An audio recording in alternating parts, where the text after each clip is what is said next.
Coming up on today's edition of the Locked On Raiders podcast, who is it who's flying under the radar? I got 5 guys that I want to talk about. We'll break them down, and I'll tell you why we're talking about them coming up on Monday's edition of the Locked On Raiders podcast for June 19th, 2023. Just win. Just win. Just win. Just win. The autumn wind is a raider, pillaging just for fun. He'll knock you round and upside down and laugh when he's conquered and won. And won. And won. And won. And won. And welcome in, Raider Nation, to another edition of the Locked On Raiders podcast. Thank you so much for making the show your first listen of the day. Make sure you subscribe or follow for free on YouTube or wherever you get your podcasts to get the latest edition of the show as soon as it becomes available. And, of course, if you're checking us out on YouTube, as always, we definitely appreciate you. And we appreciate my man, Ari. He does a great job each and every day making sure we're up on YouTube. You can check him out on Twitter at Ari Produces. You can hit me up on Twitter as well at your boy Q254. And we have the Locked On Raider podcast voicemail line at 707-654-4693. No calls or texts coming up on today's show, and I'll explain why in just a little bit. Before I do that, though, I do want you to know that today's edition of the Locked On Raiders podcast is brought to you by FanDuel Sportsbook, the official sportsbook of the NFL. Make every moment more. Visit FanDuel.com/LockedOn today to get started. And let's go ahead and jump right into today's show. First of all, hopefully everyone had a really good Father's Day weekend. I know I had a really good Father's Day weekend, so hopefully everyone else was able to do that as well. Today is also Juneteenth, so happy Juneteenth out there. Maybe you have the day off. I do not, but that's okay, right? So, again, just shout out, like I said, happy Juneteenth and happy day to just celebrate and relax. If you have the day off, you're able to maybe get a little bit extra R&R before you get the work week going. But let's go ahead and get into today's edition of the Locked On Raiders podcast. And the reason I don't have any calls or texts coming up on today's show in segment number 3 like I normally do is because on Sunday, on Father's Day, I actually did my very first Bleacher Report stream. And I had no idea what to expect. I had never done the Bleacher Report stream before. They just hit me up randomly out of nowhere and sent me a direct message on Twitter and was like, hey, would you be interested in this? And I said, sure. And that's before I realized it was Father's Day. And then I remember saying, oh, yeah, okay, no problem. I'll write it down. And so I wrote it down on my calendar. Oh, April 18th is when I'm going to do this show. And then realized a little bit later, like, oh, man, wait, April 18th is Father's Day. So really kind of wanted to not do it just because I wanted to relax a little bit longer on Father's Day. But at the same time, I realized it was only about a half an hour show, so I'll go ahead and knock it out. So they actually had a subject that they wanted me to talk about, and it was under the radar Raiders. So guys that I'm looking at going into camp that may be flying under the radar. And the cool thing about it, and so if anyone checked it out on the Bleacher Report app while it was going on live, I do appreciate that. The cool thing about it was there's people who were able to comment while I was doing the show. So every once in a while I'd be talking about a player and then someone would comment about someone else. And so it kind of make me divert my attention to that other player and explain why this person was under the radar. This is someone I'm excited about, or no, this is not someone. Like one person suggested Tyree Wilson is a sleeper. And I thought, no, Tyree Wilson is definitely not a sleeper. He's a guy that you expect a lot of production for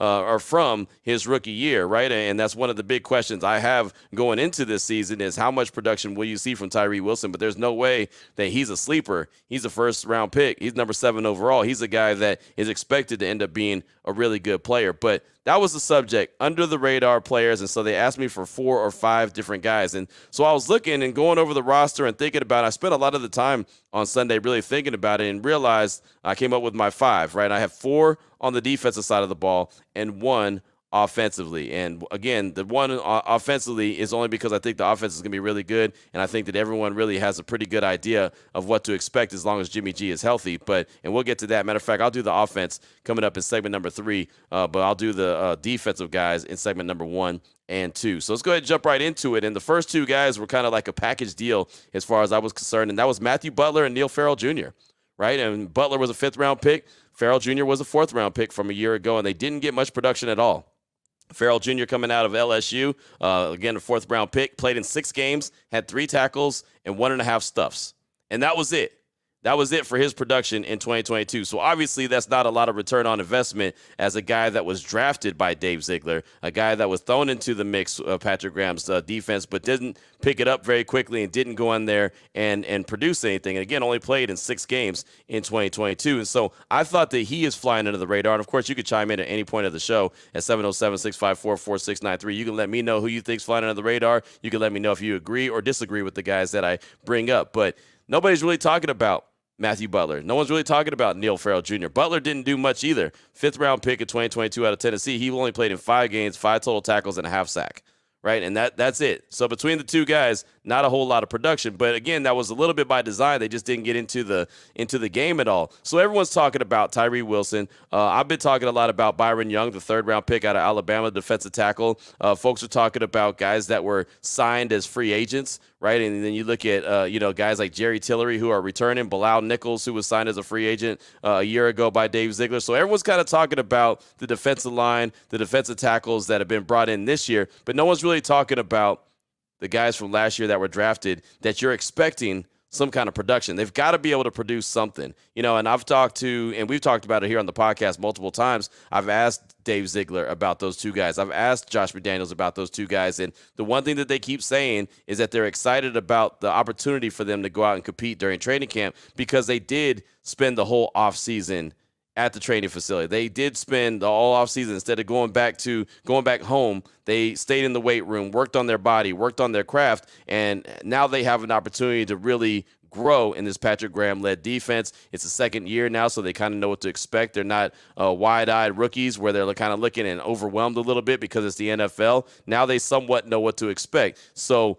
those 2 guys, if they could provide a nice little 2nd-year bump for the Raiders in that defense, that could go a long way. So the first 2 guys, like I say, were really just a package deal as far as I was concerned. When they did it on Bleacher Report, it was funny because they didn't really they told me that they were going to start with Matthew Butler, but after that, and I wasn't watching the stream itself, but they were showing videos of these guys at the same time, like certain plays that they did from 2022. So they went from Matthew Butler, and then I don't know what player they went to next, but it wasn't Neil Farrell Jr. So it got off the rails quick, right? Because, again, I started with the right guy, but then I just started going. And then as comments were coming into the live stream, I started talking about those guys. So they tried to follow up with good video and good images of the guys that I was talking about, but I kind of left them in the dust a little bit just because, again, I just started going. That's what happens when you don't really have any idea what you're doing. Again, that was the first time that I ever done that Bleacher Report stream, and I didn't know what the name of the show was, and they didn't really have a real name of the show. I'm so used to having the show name, having an intro, having this, that, and the other. I was thinking that I had to do all this, and they were just, at one point when it went live, they just said, "All right, Q, go." So I went, and 30 minutes later, I said goodbye. But the first 2 guys that I talked about, Matthew Butler and Neil Farrell Jr., guys that were picked in the 4th and the 5th round, respectively, back in 2022 by Dave Ziegler. So you got to get some kind of production. I think they're going to have a really big opportunity in training camp to push for some real playing time in the upcoming 2023 season. So those are 2 guys that I'm definitely looking at. Segment number 2, coming up next. I got 2 more guys, but they're in the secondary of the Raiders defense. We'll talk about them after I tell you about the title sponsor of the show, which is FanDuel. And baseball season is in full swing. There is no better place to get in on the action than FanDuel. It's America's #1 sports book. Right now, new customers get a no-sweat first bet up to $1,000. That's up to $1,000 back in bonus bets if your first bet doesn't win. All you got to do is go to FanDuel.com/lockedon to join today. And I'll tell you right now, there's all kind of player prop bets that they have. A lot of times when myself and Lee Sterling, when we do Locked On Bets, we'll be talking about total bases. A guy, okay, his over-under, like I think Ronald Acuna Jr. from the Braves, his over-under the other day was 1.5 total bases. So he got walked, so that's 1 base right there. Then he stole a base. I can't remember what he did, but anyway, he won. Right, I can't remember what the whole the scenario was that it played out, but by the time he had his 4 at-bats, he had over 1.5 total bases, and so we won that bet. So there's all kind of different ways that you can bet, and it's a lot of fun. All you got to do is go to FanDuel.com. Don't miss your chance to snag us. No sweat first bet up to $1,000 when you join FanDuel today. Again, FanDuel.com/lockedon to sign up. FanDuel, the official partner of Major League Baseball. Major League Baseball trademarks are used with permission, by the way.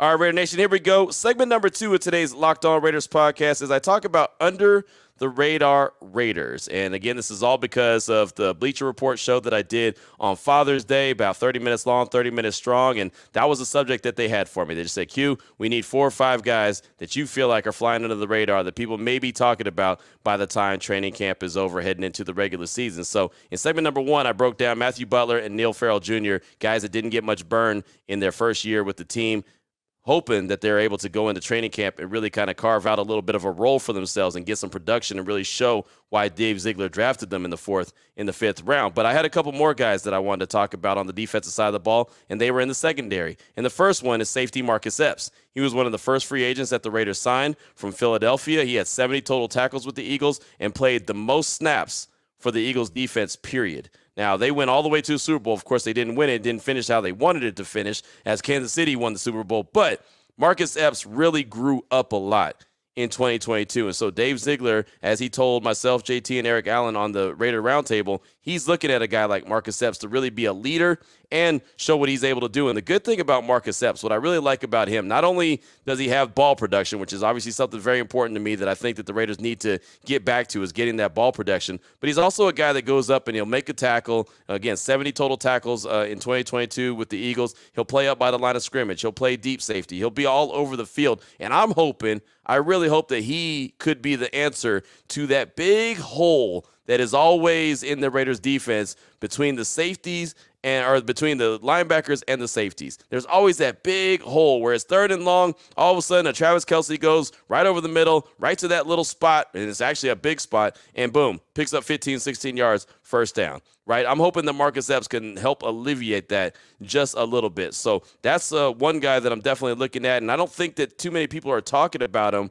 because he's not a big-time star name, right? And I think that a lot of Raider Nation is wondering and concerned, and even nationally, people are concerned with the Raiders' defense because they didn't go out and make any big splashes. Now, of course, they made a big splash with Tyree Wilson in the first round. They didn't go and make any other big splashes when it came to the defense as far as names go, right? Like Byron Young in 3rd round from Alabama is not a big name. Jacorian Bennett was not a big name coming out of Maryland. Actually, his running mate across from him, Deonte Banks, that was a big name. He was a first-round pick.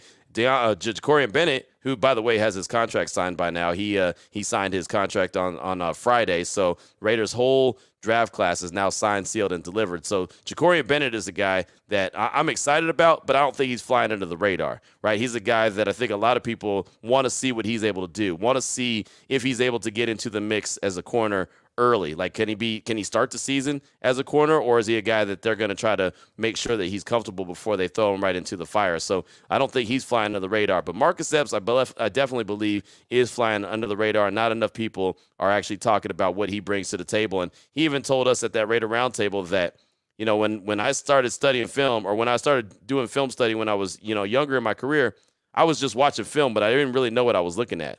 Now he says he's understanding what he's looking at. The game is starting to slow down to him. He's understanding, the ins and outs of everything. So I think that that's a positive. And if he could be that guy in that Raiders defense to kind of be, I don't want to say the captain, because the captain's going to either be like Divine Diablo, Robert Spillane, one of those guys who who's wearing the green dot. But if he can provide some big time leadership and still be a young playmaker, that would go a long way for that Raiders defense. But also in the secondary, another guy I'm pretty fired up and pumped up about. How about Tyler Hall? And right now you're probably thinking, Tyler Hall, Q, who the hell's Tyler Hall? And it's funny because in 2022 when he was playing, I kept saying, who the hell is that? Who is 37? Who is 37? It's so funny. When I see a Raider jersey with 37 on it, I think of James Trapp, right? I don't think of Tyler Hall, but 37 was Tyler Hall. He was a guy that didn't play until week 11 for the Silver and Black, but according to Pro Football Focus, his NFL passer rating that he allowed was only 58.7. Again, limited snaps, so you got to take that with a grain of salt. He wasn't there for all 17 games. He only started playing in week 11. Slot coverage snaps was 122. So, again, just remember the number, remember how many games he played in. But, I mean, the guy who was an undrafted free agent in 2020 and really kind of bounced around the league and didn't have a home, for some reason, with the Raiders in 2022, he just always seemed to be around the ball. It just, you look up and you saw 37, and there are so many times I'd be sitting in the press box and I have to look down at the depth chart and be like, wait, hold on, who's 37 again? That's right, it's Tyler Hall. And I didn't really realize how well he did. Again, according to Pro Football Focus, the grades that they gave him, I didn't realize how good he was and he did for the Raiders until I started paying attention to the Pro Football Focus. Like I started reading different articles that they had. And matter of fact, on Friday, I saw an article about the top 10 slot corners in the NFL, and they actually had Tyler Hall listed as number 3. And that really stood out to me and caught my attention. Matter of fact, they said Hall was an undrafted free agent in 2020, hasn't really found a steady place to call home since. However, that may have changed as he had a silent breakout year in Las Vegas with an 86.9 Pro Football Focus grade last season on 218 snaps.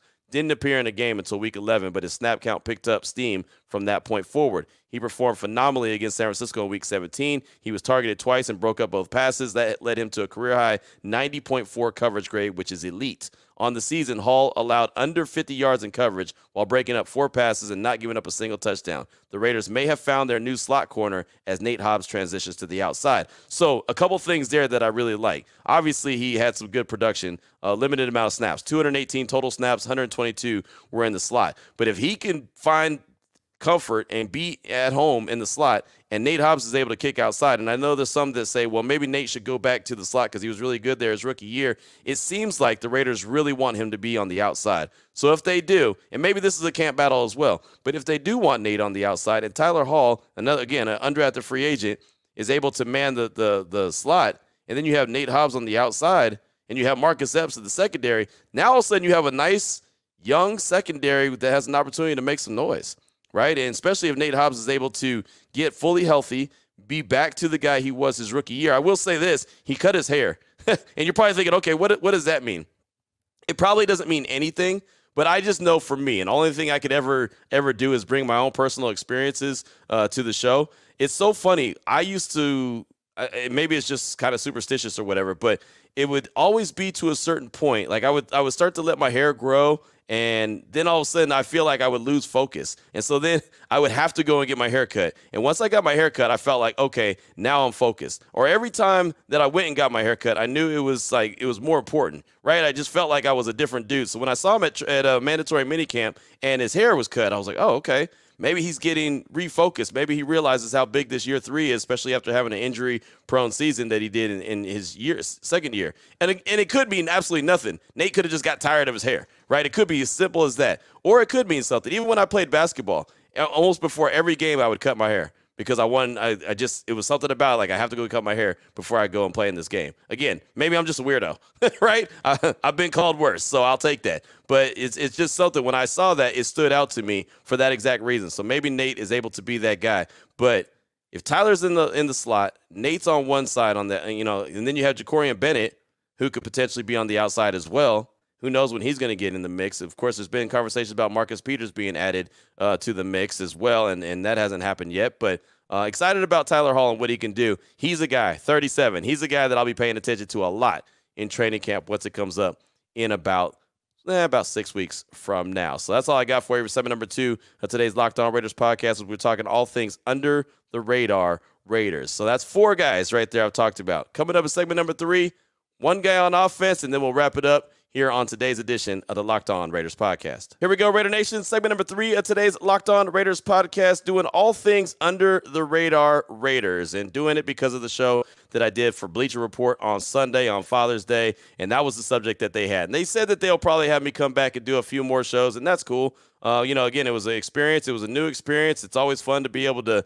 kind of branch out and do some other things as well. And, it was pretty cool, the way that they set it up. And it's funny because I've been talking to a lot of Bleacher Report people for years on top of years on top of years since I've been in sports radio. And then all of a sudden I pop up and happen to do a Bleacher Report show. So that was pretty cool. But so far in the show today, we've done all things defense. Matthew Butler and Neil Farrell Jr. was in segment number 1. Marcus Epps and cornerback Tyler Hall, segment number 2, guys in the secondary. Now I want to flip things over to the offensive side. And there's really only one guy that I feel like is flying under the radar on the offensive side of things. And again, you could always chime in on the show at any point at 707-654-4693. That's the Locked On Raider podcast voicemail line. Usually here in segment number 3, I'll get to calls and texts. And of course, you can always tweet at me at your boy Q254. If you want to hit up Ari, you can tweet at him too at Ari Produces. But the one guy on the offensive side of the ball that I think is flying under the radar is the guy that was actually signed as a free agent pretty early in free agency, and that's wide receiver Jakobi Meyers. And the reason why, and I know right now you're thinking, like, wait, hold on. They gave him a nice amount of coin to come play for the Raiders. Why is he flying under the radar? He's not flying under the radar.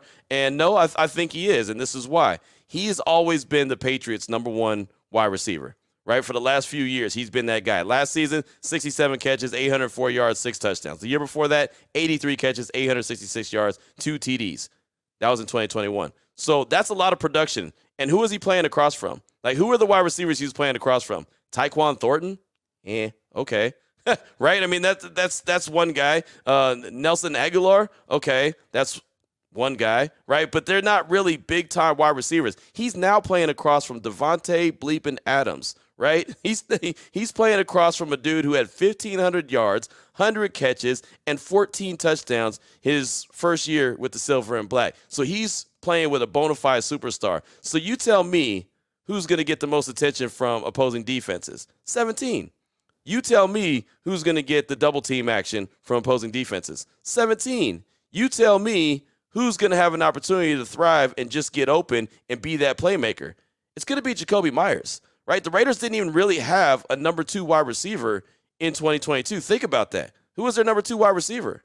It was Mack Hollins. And it's funny, on the Bleacher Report show, I was making this exact point, and I couldn't remember Mack Hollins' name, and I felt bad because he was a good dude, right? He was a really good player for the Raiders in 2022. He's now in Atlanta with the Falcons, but I just forgot his name. So Mack Hollins ended up being the de facto number 2 wide receiver. Hunter Renfrow was supposed to be that guy, but he was injured most of the season. Darren Waller was supposed to be weapon number 2, as he's a tight end, but he was injured most of the season.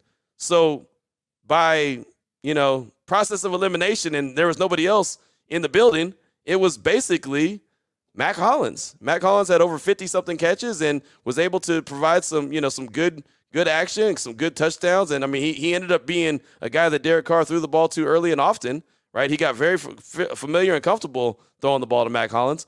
But there's no way Mack Hollins should be wide receiver number 2. So now all of a sudden you have Jakobi Meyers, who all he does is get open.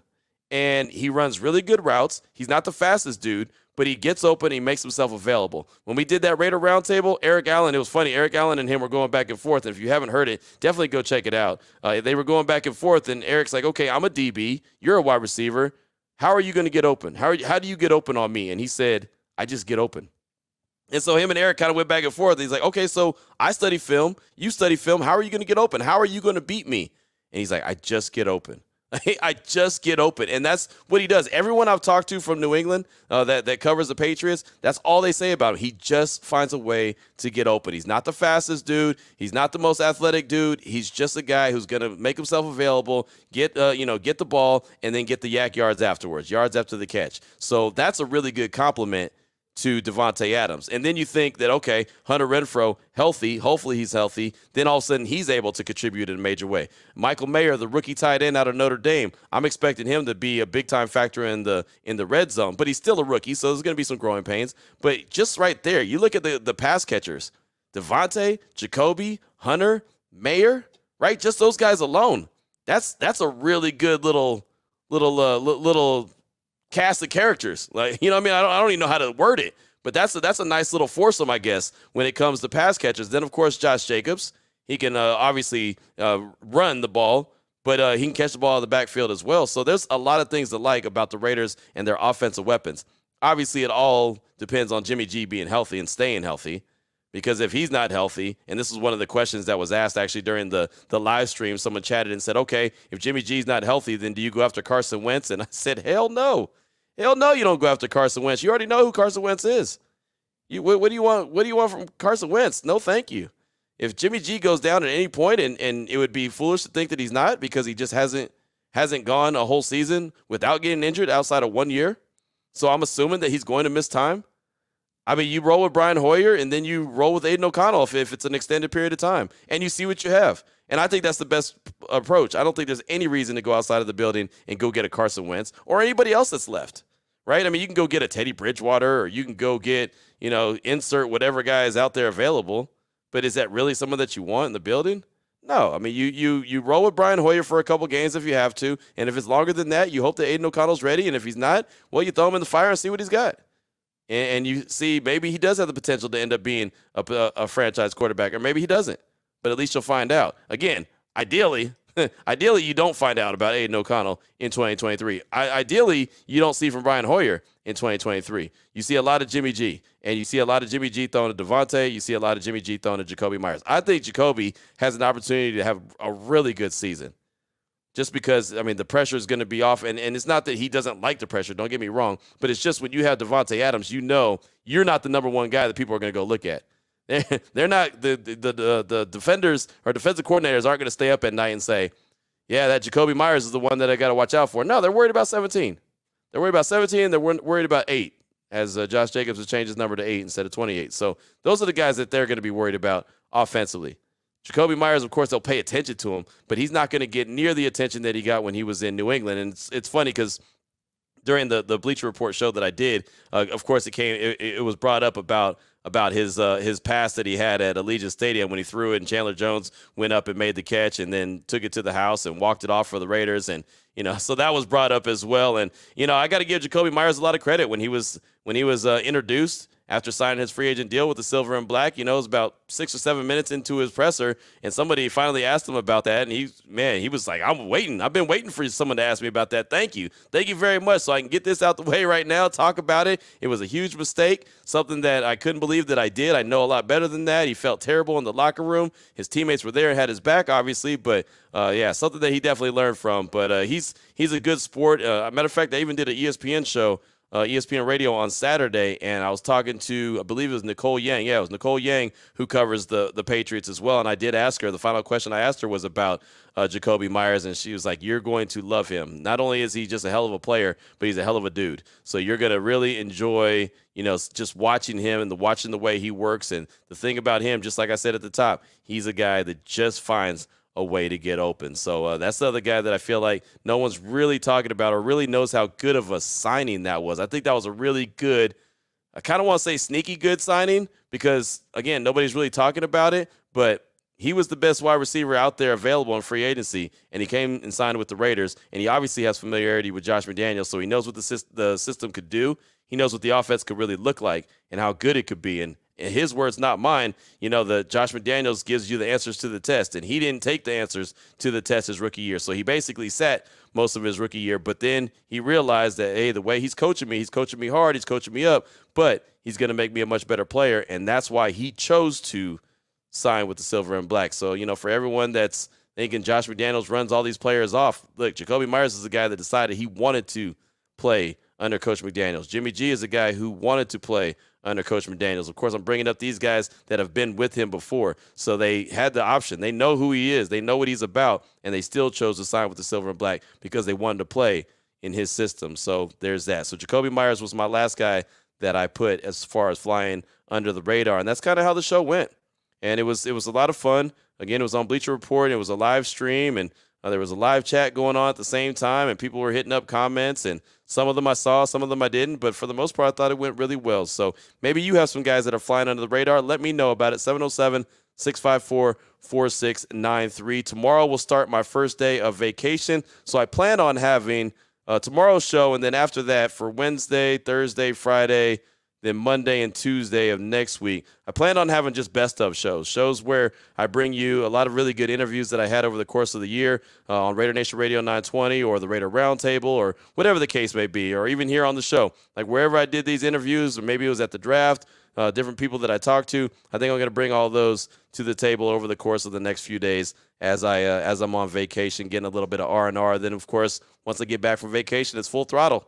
Same thing as we always do right here on the Locked On Raiders podcast. So until tomorrow, Raider Nation, take care of yourself, take care of your family, love on your family. Most importantly, as always, just win, baby.